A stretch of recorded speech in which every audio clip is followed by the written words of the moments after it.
Let's get started with our first news. Ilia Topuria responds to Charles Oliveira again and reveals a new change. The rising star of the featherweight division, Ilia Topuria, has once again fired back at Charles Oliveira, making it clear that he's not backing down from a potential showdown. As we reported yesterday, Charles Oliveira is not interested in fighting Ilia Topuria because Oliveira feels he deserves the title shot next. Oliveira has been vocal about his belief that he has earned the right to challenge for the championship rather than facing someone who is just making a move up in weight. He also expressed frustration with the UFC for what he sees as an unfair system that rewards fighters with an instant title shot simply because they changed weight divisions without first proving themselves in the new weight class. But Topuria is not one to stay silent. Today, during a media interview in Spain, a reporter asked if Topuria would be willing to go on a walk with Charles Oliveira in Toledo after the comments he made about him jumping the line for a title shot. Topuria responded with confidence, saying, "Actually, yes, to give him a bit of culture and teach him something because it's obvious that kid hasn't even read a single page of a newspaper. Another question, please, because this isn't a good time to talk about someone like him." This bold response shows that Topuria is not just focused on fighting, he's sending a message that he believes Oliveira lacks awareness, both inside and outside the cage. But that's not the only major change happening with Ilia Topuria. Ahead of his move to the lightweight division, he has revealed that he will be changing his identity from El Matador to something else. For years, fans have known him by his fierce nickname, but today he announced a new name that will define the next chapter of his career. Ilia Topuria will now be going by La Leyenda, which means the legend. When asked about his decision, he made a powerful statement: "You need to see to believe. I first believe it, then I see it. So the nickname that will accompany me in my next fight will be the Legend."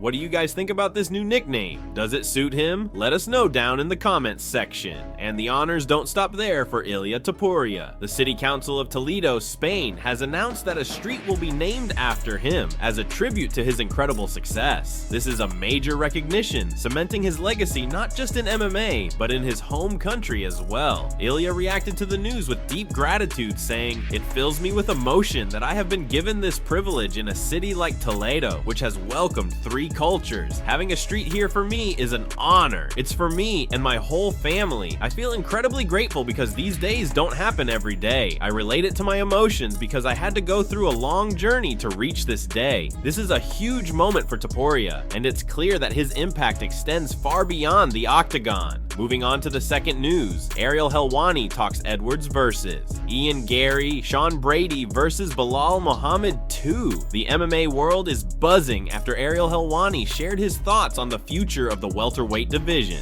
especially following Sean Brady's dominant submission win over former champion Leon Edwards. This was a shocking result because Rocky had never been finished before, making Brady's victory even more impressive. Now, the big question on everyone's mind, does this mean a rematch between Brady and current champion Belal Muhammad is inevitable? Since their first fight, Brady has bounced back in a big way, putting together an impressive 3-fight winning streak. His latest performance proved that he's a legitimate threat in the division. Helwani even made a bold comparison to the great Georges St-Pierre, reminding everyone that GSP lost his first title shot against Matt Hughes, only to come back stronger, win the rematch, and eventually claim the belt. Could Sean Brady be on a similar path? That remains to be seen, but one thing is clear, the welterweight division is stacked like never before, with dangerous contenders like Shavkat Rakhmonov, Joaquin Buckley, and Carlos Paredes all in the mix. Brady's path to the title might not be as straightforward as he hopes. Even if he gets the rematch with Belal, there's no guarantee he walks away with the belt. So, who do you think will come out on top in the highly anticipated title fight between Belal Muhammad and Jack Della? Drop your predictions in the comments below.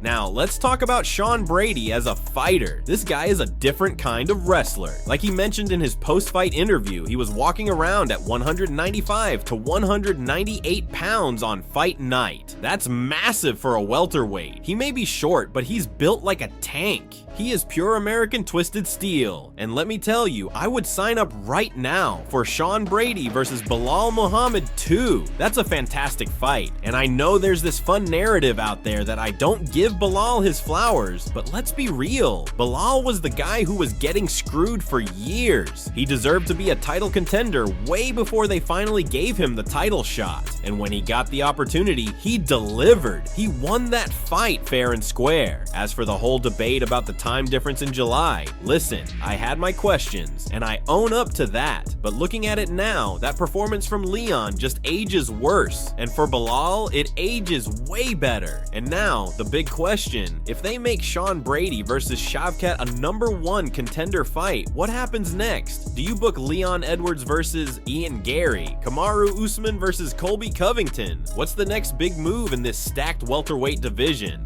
Moving on to another news, Aspinall accuses Jon Jones of manipulating the media. The mind games between Tom Aspinall and Jon Jones have officially begun, and things are starting to heat up. On Monday, Aspinall gave fans a promising update on the ongoing Jon Jones fight negotiations, and for the first time, he appeared more confident than ever about the possibility of finally stepping into the octagon against Bones later this year. But Aspinall didn't stop there. During a recent appearance on the Impulsive podcast, he took things a step further by openly accusing Jones of being scared to fight him. Yes, you heard that right. Tom believes that Jones is conning the public and actively manipulating the media to control the narrative around his fights. When asked directly, is Jon Jones scared to fight you? Aspinall didn't hesitate. Yes, absolutely, he fired back without a second thought. Tom went even deeper, saying, the thing with Jon is conning the public, man. This was met with a shocked reaction from Logan Paul, who immediately jumped in, mentioning that Jones is one of his favorite fighters. Yeah? Oh, is he really? Aspinall responded with a smirk. Listen, he's definitely a top 3. He's definitely top 3, absolutely. But despite acknowledging Jones's greatness, Aspinall wasn't backing down from his claims. He made it clear that while Jones is undeniably one of the best fighters of all time, there's also another side to him, one that is very strategic when it comes to picking fights. I'm not disputing that he's an amazing fighter, but I think the fact that he didn't want to fight Ngannou for 3 years and now he's not wanting to fight me for over a year just shows the way he manipulates the media and the public. It's super smart. Now, Aspinall did admit that Jones is playing the game well. He didn't deny that Jones's approach is tactical, but he still believes it's coming from a place of fear. I'm not taking anything away from him, but do I think he's scared to take the tough fights at this stage in his career? Yes. It's a bold claim, but one that is sure to add more fuel to the fire, as fans continue to debate whether Jon Jones is truly avoiding Aspinall or simply being calculated in his career moves. But what do you think? Is Jones dodging this fight, or is he just being smart with his choices? Let us know your thoughts in the comments below. Moving on to another news, Michael Bisping wants Leon Edwards to fight Ian Gary next. Michael Bisping has suggested that Ian Gary would be the perfect opponent for Leon Edwards' return fight after UFC London. Following his one-sided loss to Sean Brady, Edwards now finds himself at a crucial crossroads in his career. Bisping, a former UFC champion and analyst, believes that Edwards should take some time for personal growth and reflection before making his comeback. However, when he does return, Bisping is convinced that the best move for him would be to face a fellow striker in an exciting matchup that could put him right back in title contention. Taking to Twitter, Bisping made it clear that he sees Ian Gary as the ideal choice for Edwards' next fight. One of the reasons for this, their history. Both fighters were once teammates, training under the same roof before ultimately splitting paths. This adds an extra layer of drama and intrigue to the potential showdown. For Edwards, a fight with Gary could be an opportunity to rebuild his momentum after suffering such a devastating defeat at the hands of Sean Brady. Before that fight, many viewed Edwards as one of the most well-rounded fighters in the division, but his loss exposed some serious gaps in his wrestling defense. Facing Gary, a striker rather than a wrestler, might give him the chance to put on a show and remind everyone why he was once the champion. On the other side, this fight could be a huge opportunity for Ian Gary as well. Despite suffering his first career loss to Shavkat Rakhmonov at UFC 310, Gary put up a solid performance, going 5 full rounds against one of the most dangerous fighters in the division. Many fans and analysts still believe he has the potential to be a future champion, and a win over Edwards would prove that that he belongs among the elite. Bisping's idea makes a lot of sense. Edwards needs to prove he can bounce back from a loss, while Gary needs a big name win to solidify himself as a top contender.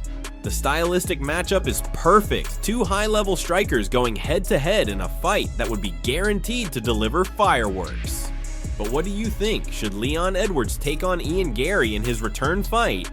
Or should he be looking for a different opponent? Drop your thoughts in the comments below. And finally, Khamzat Chimaev gets into a street fight and absolutely loses it. His older brother recently made an appearance on the Russian MMA channel MMA Brotherhood and dropped a bombshell story about Khamzat. According to his brother, the UFC star found himself in an intense street altercation that escalated quickly and took a dramatic turn. It all started when Khamzat got into a heated confrontation with two men. Initially, the situation seemed like a standard argument, but things took a turn for the worse when one of the men suddenly grabbed Khamzat while the other started attacking him. At first, Chimaev seemed to be holding back, possibly trying to de-escalate the situation. But then, as his brother put it, Khamzat hit his breaking point, and that's when everything changed. In a shocking and unexpected turn of events, Khamzat Chimaev allegedly pulled out a knife and completely lost control during a heated street fight. While the exact details remain unclear, his older brother, who revealed the incident, suggested that the situation became extremely dangerous once Khamzat hit his breaking point. Though his brother didn't confirm whether Chimaev actually used the weapon, the mere fact that he resorted to pulling a knife raises serious concerns about just how intense the altercation became. For those familiar with Khamzat Chimaev's personality, this incident might not come as a total surprise. The UFC star has always been known for his fearless, aggressive, and warrior-like mentality, both inside and outside the octagon. From his dominant rise in the UFC to his bold trash talking, Chimaev has never backed down from a fight or confrontation. He thrives on chaos, and this street fight seems to be another example of his fiery nature. However, this situation is not just another fight, it's a serious matter that could have major consequences. Street fights are already dangerous, but when a weapon is involved, things escalate to an entirely new level. Given Chimaev's fame and influence, an incident like this could damage his reputation, affect future fight bookings, and even bring legal troubles. As one of the UFC's most talked about fighters, any negative publicity could impact sponsorships and his long-term career prospects. The big question remains, what actually led to this altercation? Was Khamzat acting in self-defense, or did something else trigger the fight? His brother didn't provide further details, leaving fans speculating about what truly happened that night. One thing is for sure, Khamzat Chimaev is not someone to mess with. Whether he's in the octagon or on the streets, his fighter's instinct is always active, and he clearly does not back down from any challenge. What do you think? Should Khamzat be more careful about situations like this, or does this just prove that he's as fearless as ever? Let us know your thoughts in the comments below.